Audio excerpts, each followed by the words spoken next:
जुन देशमा जन्मी, जुन देशमा हुर्किनु पर्थ्यो र जुन देशमा आफ्नो नागरिक हक अधिकार लिएर बस्नु पर्थ्यो, त्यो देशमा नेपाली भाषा, नेपाली संस्कार, नेपाली संस्कृति मान्न नपाउने, नेपाली पोसाक लाउन नपाउने, दसैँ तिहार मान्न नपाउने जस्ता प्रतिबन्ध सुरु भए।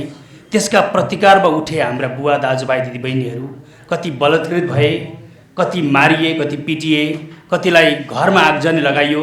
नेपाली पुस्तक र नेपाली पोसाकमा लगाएका बलेको आगोको याद अहिले पनि आइरहेको छ। आदरणीय यस कार्यक्रमका अतिथि विश्व भुटानी हिन्दू सम्मेलनका अध्यक्ष कमल धिमालज्यू धार्मिक व्यक्तित्व कृपया अगाडि गइदिनुको लागि हार्दिक अनुरोध गर्दछु र उपस्थित सम्पूर्णलाई जोरदार रूपमा ताली समेत बजाइदिनुको लागि म हार्दिक अनुरोध गर्दछु। कृपया ताली पुगेन, एकदम विशिष्ट व्यक्तित्व, यस्तो महान मूर्धन्य व्यक्तित्वलाई हामीले धेरै दिन नसके पनि तालीले सम्मान गरौँ। कृपया जोरदार रूपमा ताली बजाइदिनुको लागि हार्दिक अनुरोध गर्दछु। र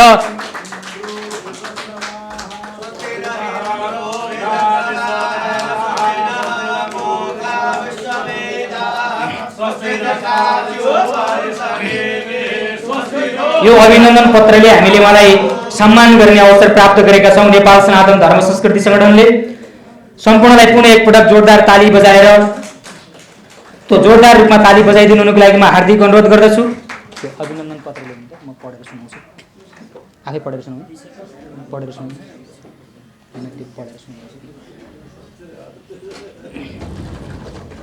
आज आवश्यकता के छ?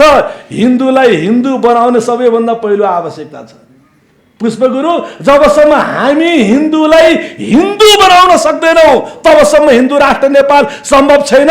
धर्म सापेक्ष भन्ने हिम्मत छैन भने पनि तिम्रो ताराले दिन्न, तिम्रो हँसिया हथौडाले दिन्न, तिम्रो झण्डाको रङले दिन्न, तिम्रो झण्डाको आकारले दिन्न भने कमसे कम धर्मनिरपेक्षता शब्द हटाइदेऊ भनेर उनीसँग डायलग गर्नु पनि आवश्यक छ कि। मध्यराति मेरा बुवालाई पक्रेर लगिदियो, 1 वर्ष पिटेरै मारेर लास जेममा दियो। लास जेममा बुझेकै दिन हामीलाई देश छोड्न बाध्य बनायो र भारतको बाटो हुँदै हुँदै नेपाल छिर्यौं।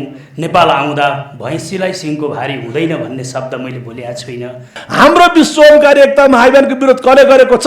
कट्टर हिन्दूले, पशुपति धाउनेवालाले, लसुन प्याज नखानेवालाले, कथा वाचन गर्नेवालाले, टाढैबाट चम्किलो टीका लगाउनेवालाले। कहाँ जा रहे हैं? हामी कतिसम्म छद्मवेशी भयो? नेपालका नेपाली त यसै पनि एक छँदैछौँ, हुनुहुन्छ तपाईहरू, तर अब हामी विश्वका नेपाली एक हुने दिन आएको छ र त्यसको पनि नारा बोकेर उठ्नुपर्छ भन्ने आह्वान पनि गर्न चाहन्छु यहाँहरुसँग। हिन्दू राष्ट्र नेपालको स्थापनाको लागि कतै धर्म सम्मत, लोक सम्मत, संविधान सम्मत, नीति सम्मत, चरित्र सम्मत राज संस्थाको पनि कति आवश्यक छ कि त्यसबारे पनि डायलग गर्ने हो कि? यस गरिमामय कार्यक्रमका सभापति महोदय, राष्ट्रिय प्रजातन्त्र पार्टीका अध्यक्षजी माननीय सांसद श्री राजेन्द्र लिङ्गदेनज्यू, वरिष्ठ उपाध्यक्ष आदरणीय सर रविन्द्र मिश्रज्यू, उहाँलाई बीबीसीको आवाजमा सुन्ने गरिन्थ्यो। उहाँका धेरै पुस्तकहरू मेरा घरका लाइब्रेरीमा छन्, अहिले पनि अमेरिकामा। म आज यहाँलाई देख्न पाउँदा अत्यन्तै खुसी छु। त्यसै गरेर मेरा प्रेरणाका स्रोत आदरणीय गुरुदेव, श्रद्धेय गुरुदेव श्री चिन्तामणि योगीजी, यहाँको सहकार्य लामो भएको छ। नेपाल र नेपालीपट्टि प्रतिको मायामा उहाँको र हाम्रो पनि धेरै आन्तरिक विषयमा छलफल भइरहेका हुन्छन्। त्यही सन्दर्भमा पनि आज यहाँ आइपुगेका छौँ हामी। त्यसै गरेर आदरणीय गुरुदेव पुष्पराजजी र यहाँ मञ्च आसीन सम्पूर्ण व्यक्तित्वहरू, आदरणीय व्यक्तित्वहरू, मान्यजन, विशेष गरेर नेपाल सनातन धर्म संस्कृति सङ्गठनका योद्धाहरू, दिव्य मनहरूमा म सबैमा प्रणाम गर्न चाहन्छु। म कमल धिमाल 1990 को भुमरीले भेटेको मान्छे हुँ। म साह्रै केटाकेटी अवस्थामा देखेको र भोगेको पीडालाई बोकेर आएको हुँ। जुन देशमा जन्मी, जुन देशमा हुर्किनु पर्थ्यो र जुन देशमा आफ्नो नागरिक हक अधिकार लिएर बस्नु पर्थ्यो, त्यो देशमा नेपाली भाषा, नेपाली संस्कार, नेपाली संस्कृति मान्न नपाउने, नेपाली पोसाक लाउन नपाउने, दसैँ तिहार मान्न नपाउने जस्ता प्रतिबन्ध सुरु भए। त्यसका प्रतिकारमा उठे हाम्रा बुवा दाजुभाइ दिदीबहिनीहरू कति बलात्कृत भए, कति मारिए, कति पिटिए, कतिलाई घरमा आगजनी लगाइयो। नेपाली पुस्तक र नेपाली पोसाकमा लगाएका बलेको आगोको याद अहिले पनि आइरहेको छ त्यो देशमा। त्यही सन्दर्भमा 1990 को डिसेम्बर 12 तारिक राति मध्य 12 बजी मेरै घरमा आएर मध्यराति मेरा बुवालाई पक्रेर लगिदियो। 1 वर्ष पिटेरै मारेर लास जेममा दियो। लास जेममा बुझेकै दिन हामीलाई देश छोड्न बाध्य बनायो र भारतको बाटो हुँदै हुँदै नेपाल छिर्यौँ। नेपाल आउँदा भैँसीलाई सिङको भारी हुँदैन भन्ने शब्द मैले बोलेको छुइनँ। राजा महाराजाहरूले गर्दा दैलो खुल्यो। त्यसकारण नेपालमा 18-20 वर्षसम्म बास पाइयो। आज यो भूमिमा आइपुग्दाखेरि त्यो अवसर जुटेको छ जहाँ पृथ्वी जयन्तीको अवसरमा यहाँ नेपाल सनातन धर्म संस्कृति सङ्गठनले आयोजना गरेको म त यो हुँदैन शक्ति टुटेर नेपाली हामी फुटेर धर्ममा हमला भएको छ संरक्षण गर्नु जुटेर भन्ने माथिको सेन्टेन्स रहेछ। यो वाक्य पढिरहँदाखेरि तल बसेर पनि मनमा यस्तै तरङ्ग उठे। नेपालका नेपाली त यसै पनि एक छँदैछौँ, हुनुहुन्छ तपाईँहरू, तर अब हामी विश्वका नेपाली एक हुने दिन आएको छ र त्यसको पनि नारा बोकेर उठ्नुपर्छ भन्ने आह्वान पनि गर्न चाहन्छु यहाँहरू। 2009 मा अमेरिका प्रवेश गर्दै गर्दा यही काठमाडौँको भूमिबाट अमेरिका उड्दाखेरि 20 केजी भारी बोकेर अमेरिका जाँदा हाम्रा पनि तिथि श्राद्ध दसैँ तिहार चाडपर्व मान्न पाइन्छ कि पाइँदैन भन्ने आँखाभरि आँसु लिएर हिँडेका नेपालीहरू वहाँ पुगे पछाडि अहिले के गर्ने होला? त्यो देशमा कानुन छ, त्यो देशमा खान नपाउँदा खान दिन्छ, लाउन नपाउँदा लाउन दिन्छ, हरेक कुरा दिन्छ, तर मेरो भाषा, मेरो धर्म, मेरो संस्कार, मेरो संस्कृति हरायो भन्दा कसैले दिँदैन, त्यो आफैले गर्नुपर्दो रहेछ। त्यसकारण 2013 सालदेखि विश्व भुटानी नामक संस्था गठन गरेर अहिलेसम्म वर्तमान परिस्थितिसम्म हामीले करिब 260 जना बच्चाहरूलाई संस्कृत नेपाली त्यसै गरेर हार्मोनियम तबला गिटार नेपाली मादलहरू सिकाइरहेका छौँ।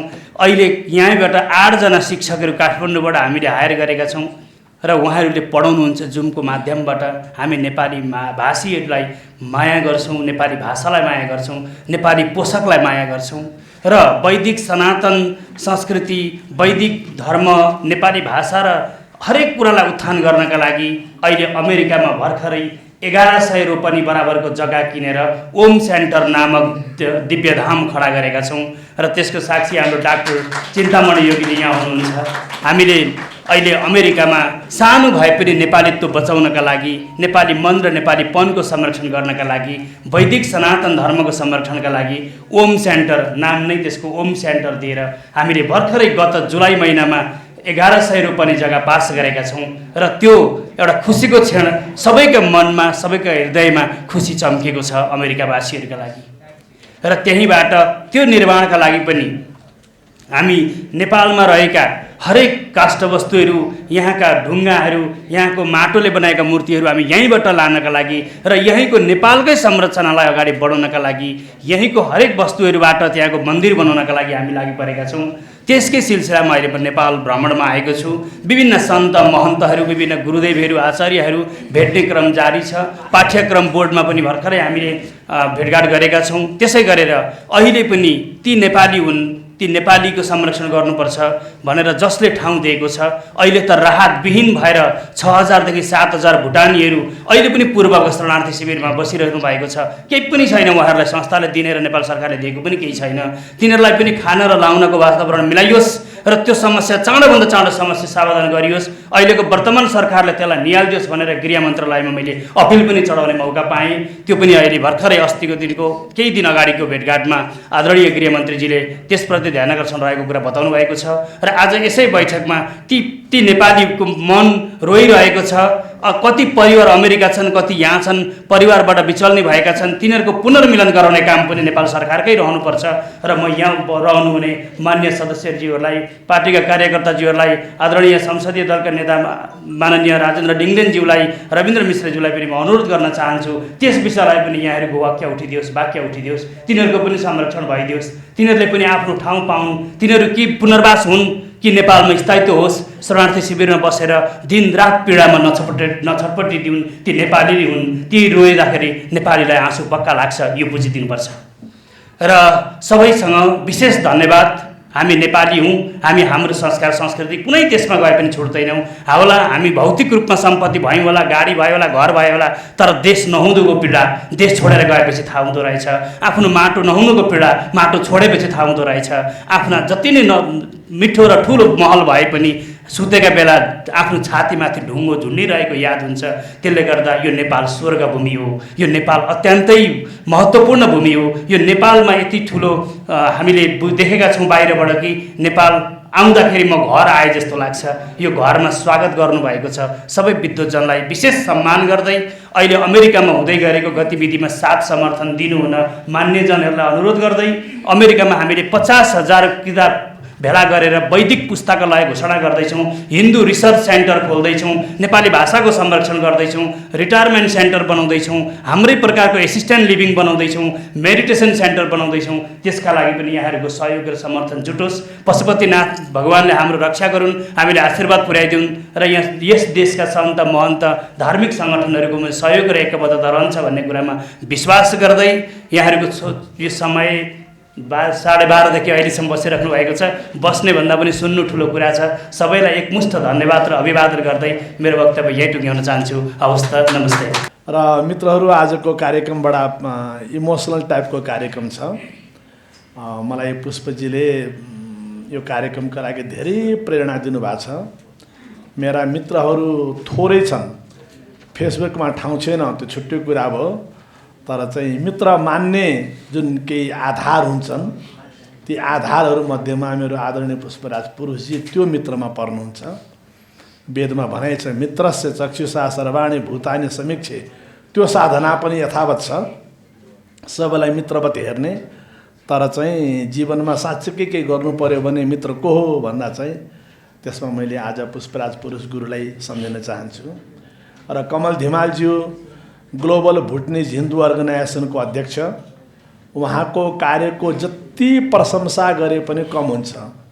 र भन्दै गर्दा म मञ्चमा विराजमान सम्पूर्ण व्यक्तित्वहरूलाई, मैले धेरैको नाम पनि मलाई याद भइरहेछन्। यहाँ आदरणीय रविन्द्रजी हुनुहुन्छ, हाम्रो गुरुङजी हुनुहुन्छ, उहाँ उता के अरे प्रेमजी हुनुहुन्छ, यता सबै साथीहरू क्षमा गर्नुलाई म सबैको नाममा पनि कन्फ्युज भइरहेको छ। सबैलाई 2-3टा देश नेपाली समाजका लागि गौरवका विषय छन्। एउटा भुटान जो आज हामी हेरिरहेका छौँ, जसलाई फिल गरिरहेका छौँ। यहाँबाट गएका नेपाली प्रेमजी हुनुहुन्छ, त प्रेमजी अमेरिकावासी होइन एक प्रकारले, तपाईँ त्यही त भन्नु पर्यो। यहाँबाट गएका सबै साथीहरूले सबै प्रकारको पार्टी खोल्छन्। नेपालबाट गएका तपाईँका भाइ भतिजाहरूले, तपाईँका भाइ भतिजा भतिजीहरूले अमेरिका युरोपमा गएर सबै प्रकारका संस्था खोल्छन्, सबै प्रकारका पार्टी खोल्छन्। दङ्गाली सङ्घ, पालपाली सङ्घदेखि लिएर फलानो पार्टी, फलानो समिति, फलानो सङ्गठन गर्छन्। कार्पेट कहाँबाट ल्याउने, रेड कार्पेट कति बिछाउने, कसरी बिछाउने, धनुष्टङ्कार नमस्कारको पुरा अभ्यास पनि त्यही गर्छन्। ह्युमन राइट्स कन्ट्रीवाला बस्ने मान्ने देशका मान्छेले पनि त्यस्तो खालको व्यवहार गर्छन्। तर एउटा संस्था छ भुटानीहरूको, जसले आफ्नो संस्थाको नाममा विश्व भुटानी हिन्दू सङ्गठन भनेर नाम राख्छ। नेपालमै हिन्दू सङ्गठनमा नाम राख्न गाह्रो भइसक्यो। एउटा एक्जाम्पल त्यो। अनि म्यानमारमा जहाँ करिब करिब 3 लाख नेपाली छन्, त्यहाँ अखिल म्यानमा देशीय गोर्खा हिन्दू धार्मिक सङ्घ, त्यहाँ पनि हिन्दू भन्छन्। अनि थाइल्यान्ड जहाँ बर्माकै मेजोरिटी बढी छ, त्यहाँ पनि करिब करिब 1.5 लाख रुपियाँ नेपाली 1.5 लाख नेपाली छन्। र तपाईँको अब अहिले 2 महिनापछि तपाईँको त्यहाँ करिब 500 नेपाली बच्चाहरूको सहभागितामा सप्ताहव्यापी प्रशिक्षण शिविर सञ्चालन हुँदैछ। त्यो प्रशिक्षण पुरा रेजिडेन्सियल क्याम्प, भाषा, साहित्य, संस्कृति, संस्कार, सदाचार। त्यहाँ अहिले थाइल्यान्डमा नेपालीहरूका 12वटा मन्दिर छन्। यानी कि 3वटा देशको नाम मैले किन लिएँ भने त्यहाँका नेपालीहरू आफ्नो हिन्दुत्वका लागि, आफ्नो सनातन संस्कृतिका लागि, नेपाली पहिचानका लागि दत्तचित्त समर्पित छन्। तीमध्येको आदरणीय युवा व्यक्तित्व कमल धिमालजी, मैले उहाँसँग धेरै क्षेत्रमा विश्व ओमकार एकता महाअभियानका माध्यमबाट सहकार्यको सौभाग्य पाइरहेको प्रसङ्गमा पुष्पजीले अझ बढी उत्साह गरेर त्यतिले पुगेन गुरु, यस्ता मान्छेलाई त हामीले सम्मान गर्नुपर्छ भनेर आज यो कार्यक्रमको आयोजना गरिदिनु भयो। एकपल्ट सबले फेरि कमल धिमालजीका लागि ताली। अमेरिका बस्नु गलत होइन, अमेरिकन बन्नु गलत हो। रविन्द्रजी इङ्ल्यान्डमा बस्नुहुन्थ्यो, ब्रिटेनमा बस्नु गलत होइन, ब्रिटिस बन्नु गलत हो। हामी नेपालीका लागि no matter where you live, that doesn't matter, but what kind of एटिच्युड philosophy you are following, that's what more important. त्यस मानेमा उहाँहरू अमेरिका बसेर पनि अमेरिकन होइन, उहाँहरू शुद्ध नेपाली हो। यस्तो नेपालीलाई सम्मान गर्न पाउने हाम्रो संस्थाका मित्रहरू पुष्पगुरु लगायत सबै उहाँहरू पनि बधाईको पात्र हुनुहुन्छ। म आज प्रवचन भन्दा 2-3टा कुरा गर्छु, किनकि मलाई किन पुष्पजीले सङ्केत गर्नुभएको छ अध्यक्षजीको प्रवचन मूलतः बाँकी छ भनेर। हाम्रो वेदको मन्त्र छ, हाम्रो आदरणीय दिनेश राज गुरु साहब हुनुहुन्छ, असतोमा सद्गमय तमसोमा ज्योतिर्गमय, अर्थात् संक्षेपमा भन्नुपर्दा ज्योतिर्गमय गर्ने बेलामा तमसोमा सावधान बन्नु पर्दो रहेछ है, सद्गमय गर्ने बेलामा असतोमा सावधान बन्नु पर्दो रहेछ है, अमृतम गमयमा मृत्युमा सावधान बन्नुपर्छ है भनेको जस्तै यो के भएको होला, कौरवहरू किन हारे होलान्, पाण्डवहरू किन जित्यो होलान् भन्दा मलाई कौरवहरू किन हारे होलान् आजभोलि त्यो खोज्न मन लाग्छ कि कौरवहरू किन हारे, त्यो बडा मलाई उत्सुकताको विषय भइराखेको छ। दुर्योधन जो घमण्डी छ, जानामि धर्मम नचमे प्रवृत्ति, धर्म थाहा छ धर्ममा प्रवृत्ति छैन भन्छ, उसको हार नहोला त। जानाम्य धर्मम नचमे निवृत्ति, मलाई अधर्म के हो थाहा छ, अधर्ममा मेरो निवृत्ति छैन भन्छ, अब कौरवको हार नहोला त। धृतराष्ट्र जसले आँखा पनि खोल्दैनन्, जसले आँखा पनि खोल्दैनन् र आफ्नो ज्ञान पनि खोल्दैनन् र आफ्नो मोह पनि छाड्न सक्दैनन्, अब कौरवहरूको हार नहोला त। माता गान्धारी जसले आँखामा पनि पट्टी बाँधेकी छिन्, भावनामा विचारमा पनि पट्टी बाँधेकी छिन्, अब कौरवहरूको हार नहोला त। र सबैभन्दा ठुलो कुरा अहिलेको हाम्रो हिन्दू समाज, नेपाली समाज, जहाँ भीष्म पितामहहरू भावनाले चाहिँ पाण्डव पक्षमा हुने, व्यवहारले चाहिँ कौरव पक्षमा हुने, सबभन्दा अहिलेको समस्या त्यही हो। मलाई थाहा छैन पुष्पजीले बोलाएका यहाँ कस्ता मान्छेहरू छन्, होइन भने अहिले नेपालमा भीष्म पितामहहरूको द्रोणाचार्यहरूको संख्या बढ्यो। लसुन प्याज नखाने गुरु पनि हामीसँगै छन्, धर्मनिरपेक्ष पार्टीका लागि मरि हत्या गर्नेवाला पनि तिनै छन्। हालत हाम्रो त्यही हो। पशुपति बिहान 4 बजे उठेर जानै पर्ने, 4 बजे उठेर गएन भने धर्म नष्ट हुन्छ, सङ्कल्प नष्ट हुन्छ भन्नेवाला पनि तिनै गुरुहरू हुन्। तर चाहिँ धर्म सापेक्ष पार्टीसँग उभिने बेलामा लाज मान्ने पनि तिनै गुरुहरू हुन्। यानी कि यो जुन दोहोरो चरित्र हो, how long will we pretend ourselves, how long will we deceive ourselves, हामीले आफूलाई आफै कहिलेसम्म ठग्ने। It's not only question of dual character. अब यहाँ त यस्तो लाग्छ रविन्द्रजी मल्टिपल क्यारेक्टर भयो कि कस्तो कस्तो क्यारेक्टर भयो। योभन्दा राम्रो हिन्दू त कोही छैन होला बा। यति राम्रो कथा वाचन गर्नुहुन्छ, उहाँले गरेको कथा वाचनबाट यस्ता यस्ता स्कुल बने, यस्ता यस्ता मन्दिर बने, उहाँले कथा वाचन गर्दा कति मान्छे धुरु धुरु रुन्छन् भनेर उहाँभन्दा ठुलो हिन्दू कोही छैन भन्ने लाग्यो। फेरि भित्र खोजी पर्छ त उहाँ त फलानु पार्टीको सक्रिय वरिष्ठ कार्यकर्ता। यानी कि बडा विचित्रको अवस्था छ साथीहरू। पुष्प गुरु, हामी किशोर गुरुहरू, शङ्कर खेरालजी, हामी जो विश्व ओमकार एकता महाअभियानमा छौँ, नेपाल सन्त समाजको जुन हामीलाई आशीर्वाद छ, त्यस क्रममा हामी धेरै पटक चिन्तन गर्छौँ, धेरै पटक रुन्छौँ, हामीले धेरै पटक आफ्नो हृदयलाई आफै टटोल्ने प्रयास गरेका छौँ। मलाई लाग्छ 2-4वटा कुराहरू आज आदरणीय अध्यक्षज्यू भएको बेलामा मैले पनि भन्नै पर्ने। मलाई लाग्छ हिन्दू राष्ट्र बन्नको लागि सायद, मैले क्वेसनको रूपमा मात्र राख्छु, हिन्दू राष्ट्र बन्नको लागि सायद भारतसँग स्वाभिमानपूर्ण सौहार्दपूर्ण सम्बन्ध पनि आवश्यक छ कि? रविन्द्रजी हजुर पत्रकार हुनुहुन्छ, मैले शब्दमा स्वाभिमानपूर्ण सौहार्दपूर्ण सम्बन्ध पनि आवश्यक छ कि यसबारेमा विचार गर्ने पो हो कि? हिन्दू राष्ट्र नेपालको स्थापनाको लागि कतै धर्मसम्मत, लोकसम्मत, संविधान सम्मत, नीति सम्मत, चरित्र सम्मत राज संस्थाको पनि कति आवश्यक छ कि त्यसबारे पनि डायलग गर्ने हो कि साँच्चीकै हिन्दू राष्ट्र नेपालका लागि नेपालका सम्प्रदायहरू जसको सबैको हेडक्वार्टर इन्डियामा मात्रै छ, मलाई लाग्छ 80% 90% धर्मको सारा ठेकेदारी त सम्प्रदायका मित्रहरूले गर्नुहुन्छ। र ती सबै सम्प्रदायको हेडक्वार्टर उतै इन्डियापट्टि छ। उहाँहरूमा राष्ट्र भाव जगाउनु, सही मानेमा धर्म भाव जगाउनु, माटोप्रतिको भाव जगाउनु पनि उत्तिकै आवश्यक छ कि? र साँच्चै हामीले हिन्दू राष्ट्र नेपाल बनाउने हो भने राप्रपाले घोषणा गरेको जस्तै, राप्रपाले हिम्मत गरेको जस्तै अरू पार्टीका साथीहरूलाई पनि हिम्मत दिएर लौ न धर्म सापेक्ष लेखिदेऊ, लौ न हिन्दू राष्ट्र लेखिदेऊ भन्नलाई हामीले एन्करेज गर्नुपर्छ कि? त्यो पनि तिमी सक्दैनौ भने कमसेकम आफ्नो पार्टीबाट धर्मनिरपेक्षता हटाइदेऊ। धर्म सापेक्ष भन्ने हिम्मत छैन भने पनि तिम्रो ताराले दिन्न, तिम्रो हँसिया हथौडाले दिन्न, तिम्रो झन्डाको रङले दिन्न, तिम्रो झन्डाको आकारले दिन्न भने कमसेकम धर्मनिरपेक्षता शब्द हटाइदेऊ भनेर उनीसँग डायलग गर्नु पनि आवश्यक छ कि? साँच्चै कि हामीलाई हिन्दू राष्ट्र नेपाल चाहिएको छ भने हाम्रा हिन्दू साथीहरूले हिन्दू साथीकै विरुद्धमा रात दिन खोजी फेसबुकमा टिका टिप्पणी गर्ने काम बन्द गर्ने पो हो कि?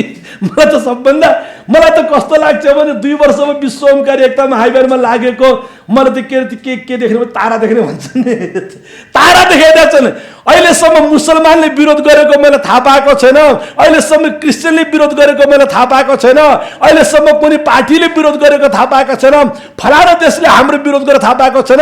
हाम्रो विश्व ओमकारी एकता महाअभियानको विरोध कसले गरेको छ? कट्टर हिन्दूले, पशुपति धाउनेवालाले, लसुन प्याज नखानेवालाले, कथा वाचन गर्नेवालाले, टाढैबाट चम्किलो टीका लगाउनेवालाले। कहाँ जा रहे हैं? हामी कतिसम्म छद्मवेशी भयौं। आज हमें अपनों ने ही लूटा, गैरों में कहाँ दम था, मेरी किस्ती वहीं डुबी जहाँ पानी बहुत कम था। यो मैले भन्ने गरेको धेरै वर्ष भइसक्यो, तर यो मैले भन्ने गरेको राजनीतिक पार्टीहरूको प्रसङ्गमा आजभोलि राजनीतिक पार्टीका मान्छे बरु मलाई राम्रो लाग्छन्, हिन्दू नै कस्ता लाग्छन्। आज आवश्यकता के छ? हिन्दूलाई हिन्दू बनाउने सबैभन्दा पहिलो आवश्यकता छ। पुष्पगुरु, जबसम्म हामी हिन्दूलाई हिन्दू बनाउन सक्दैनौँ तबसम्म हिन्दू राष्ट्र नेपाल सम्भव छैन।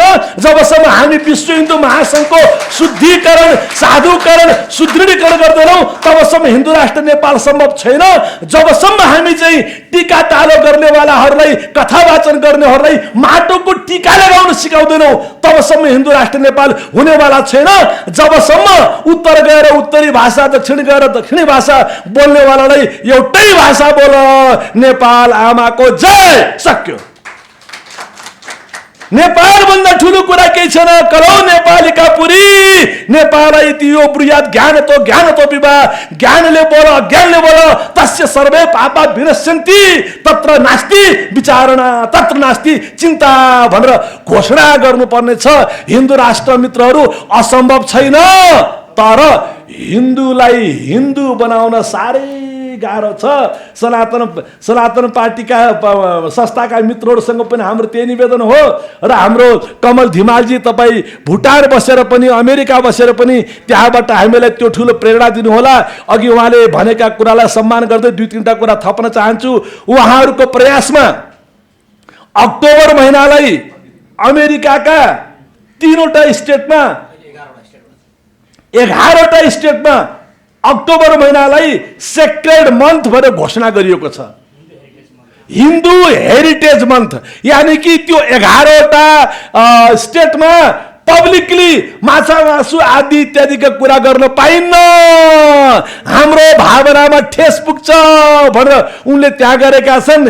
एक दिन हाम्रो आदरणीय अध्यक्षजीको अगुवाईमा एकादशीमा नेपालमा मासु काट्न पाइन्न, किन्ने बेच्न पाइन्न, गर्दैन कति मजा होला। कमसेकम एकादशीको दिन, कमसेकम पूर्णिमाको दिनमा यस्तो गर्न पाइन्न भन्ने नेपालमा निर्णय गर्न सुन्न पाउँदा कति राम्रो लाग्यो। त्योभन्दा पहिले पृथ्वी जयन्तीमा के भइसक्यो, सबैभन्दा पहिले पृथ्वी जयन्तीमा बिदा हुनै पर्छ।